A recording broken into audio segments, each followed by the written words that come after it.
Hello and welcome to the news at 10 on NT News 24. We are reaching you live from Abuja. I am Elizabeth Omori. Now let's take a look at the headlines. Chief Executive Officers brief President Bola Tinubu on latest developments in their agencies.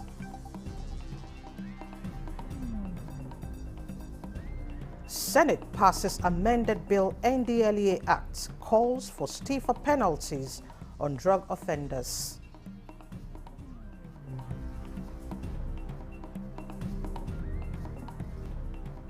Nigerian Army to leverage research and innovations to enhance proficiency of combat arms in tackling crimes in Nigeria.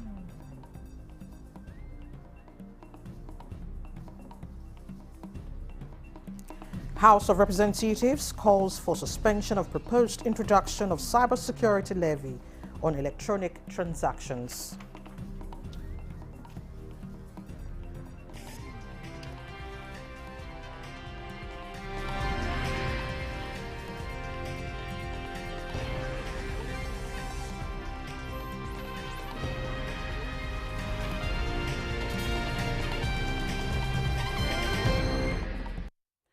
President Bola Tinubu has continued with his official engagements after his return from trips to the Netherlands and Saudi Arabia.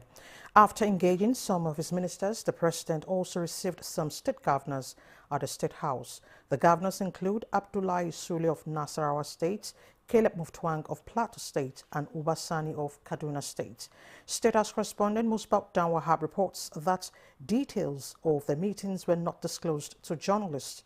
Inspector General of Police Kayode Egbetokun was also at the State House, apparently to brief the president on developments with his force. Meanwhile, President Bola Tinubu has approved the appointment of Chukwuemeka Woke as the Managing Director, Chief Executive Officer of the Ogun-Osun River Basin Development Authority. A statement by the President's Special Advisor on Media and Publicity, Ajuri Ngelale, describes Woke as a seasoned engineer and politician who served as chairman of Emoha local government area of Rivers State and was Chief of Staff, Government House, Port Harcourt for many years. The statement adds that the President expects the new Chief Executive Officer of the Ogun-Osun River Basin Development Authority to discharge his duties with integrity and in conformity with the highest standards of transparency while working to harness and develop the water resource potential of the area, as well as ensuring that the authority is a channel for holistic and integrated industrial, agricultural and community development.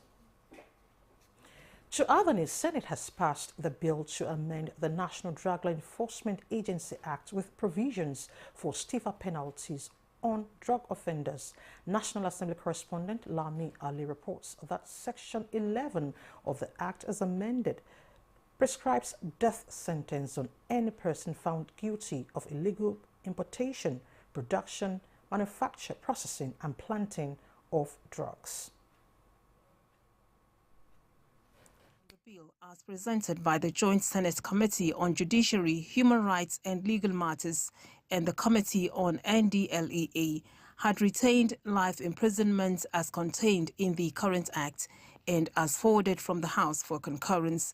Cooperation with law enforcement or lack of prior criminal record may lessen the severity of punishment. Senate, however, sought stiffer penalties to serve as deterrents. Instead of imprisonment for life, it should be to be sentenced to death. To make it a capital offense.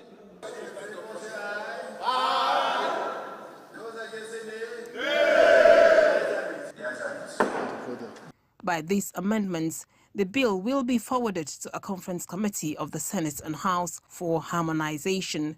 Senate passed second reading a bill to prescribe salaries and other entitlements of judicial office holders as transmitted by the executive. The bill intends to unify the salary structure for judicial office holders, both in federal and state level. We cry in silence, not coming out to agitate, that there should be a review of their remuneration, and now the president has done so.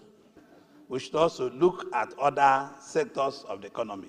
People's salary because of cost of things in the market today is so high. There is no gainsaying that 15 years without review, and that this is definitely a bold step and a step in the right direction. Also passed as second reading is the bill seeking the establishment of the Federal Orthopedic Hospital Toro in Bauchi State, sponsored by Senator Abuja Umar. Accidents are recorded in Bauchi State in particular and the northeastern state in general, whereas lives are lost and deformities encountered due to the unavailability of specialized orthopedic hospitals in the state and the region or zone. There's no option because not many people can afford even the transport cost, say from Jalingo or from Yola or from, say, Goza to Kano. The motion from Senator Osita Izunaso calling for full implementation of the Disability Act was also supported. Despite the enactment of the Act in 2018, there remains a gap in the implementation and enforcement of these provisions, leading to continuous marginalization